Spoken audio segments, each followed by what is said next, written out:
আসসালামু আলাইকুম এভরিওয়ান। আমি আনিসা হোসাইন। এক্সাম ম্যাটের সেকেন্ড টাইমার ব্যাচে এবার মেন্টর হিসেবে আছি। সো তোমরা তোমাদের সেকেন্ড টাইম জার্নিতে যে কোনো প্রয়োজনে আমাকে নক করতে পারো। কমেন্ট বক্সে আমার হোয়াটসঅ্যাপ নাম্বার দেওয়া থাকবে। তো লাস্ট ২-৩ দিন আমি আমার ইনবক্সে যে প্রশ্নটা সবচেয়ে বেশি পাইছি যে আপু সেকেন্ড টাইম জার্নিতে শুধুমাত্র অনলাইনে প্রিপারেশন নিয়ে মেডিকেল ক্র্যাক করা পসিবল কিনা? সো আমি যদি বলি যে হ্যাঁ, অবশ্যই সম্ভব। বিকজ আমি এই কথাটা এত কনফিডেন্টলি কেন বলতেছি? কারণ হচ্ছে যে আমি আমার সেকেন্ড টাইম জার্নিতে পুরোটা সময় অনলাইনে প্রিপারেশন নিছি। অ্যান্ড আলহামদুলিল্লাহ একটা ভালো প্রিপারেশন নিয়ে আমি এক্সাম দিতে পারছি। সো তোমরাও যদি যেকোনো একটা অনলাইন কোচিং এ মানে যেখানে তোমার বেস্ট মনে হইছে যে অবশ্যই এটা আমার জন্য পারফেক্ট এমন মনে হইছে যে এখানে ভর্তি আসো, এখানে থেকে তোমরা তোমাদের প্রিপারেশন কন্টিনিউ করতে পারো। এটা নিয়ে কোনো প্যানিক করার কিছু নাই যে চান্স হবে নাকি। আবার অনেকেই চাও যে অনলাইনে একটা কোর্সের পাশাপাশি অফলাইনে একটা এক্সাম ব্যাচেও ভর্তি হবা।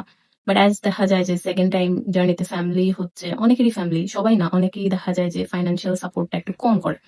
সো এইজন্য চাইলেও তোমরা হয়তো অনলাইনে একটা কোর্সের পাশাপাশি একটা অফলাইন এক্সাম ব্যাচ এফোর্ড করতে পারতেছো না। এটা নিয়েও আবার তোমরা ওয়ারিড যে অফলাইনে যদি এক্সাম না দিই তাহলে যদি আমার চান্স মিস যায়। এরকম। সো এইটার উদ্দেশ্যে আমি বলব যে আমি কিন্তু কোথাও অফলাইন এক্সাম দিই নাই। বিকজ আমার বাসা থেকে কোচিং সেন্টার অনেক দূরে ছিল। সো টাইমের একটা ব্যাপার ছিল এখানে। এজন্য আমি অফলাইন এক্সাম দিই নাই। মেইনলি আমরা কেন অফলাইন এক্সাম দিই? যেন আমরা এক্সাম হল এক্সপেরিয়েন্সটা পাই বা কিভাবে এক্সামে নার্ভ কন্ট্রোল করা লাগে এটা শিখতে পারি, এটাই তো। কিন্তু দেখো, তুমি একজন সেকেন্ড টাইমার যে একবার রিয়েল এক্সাম হল এক্সপেরিয়েন্সটা পাইছে, একদম হলে বসে মেইন এক্সামটা দিয়ে আসছে। তার জন্য আমার মনে হয় না যে অফলাইন এক্সাম ব্যাচে গিয়ে এই এক্সপেরিয়েন্সটা নেওয়া লাগবে। সো এই ব্যাপারটা নিয়ে আসলে হতাশ হওয়ার বা প্যানিক করার কোনো রিজনই নাই। তার থেকে বেটার তুমি যেখানে ভর্তি আসো সেখান থেকেই অনলাইনে তুমি একদম ডেডিকেটেডলি মেডিকেলের জন্য প্রিপারেশন নাও। তাহলে অবশ্যই দেখবা যে একটা ভালো রেজাল্ট করা পসিবল যদি তুমি অনেস্ট থাকো।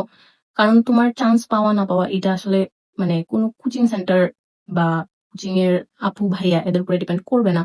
এটা মেইনলি তুমি কতটুকু হার্ড ওয়ার্ক করতেছো এন্ড তোমার লাক অবশ্যই এটা এগুলোর উপরে ডিপেন্ড করবে।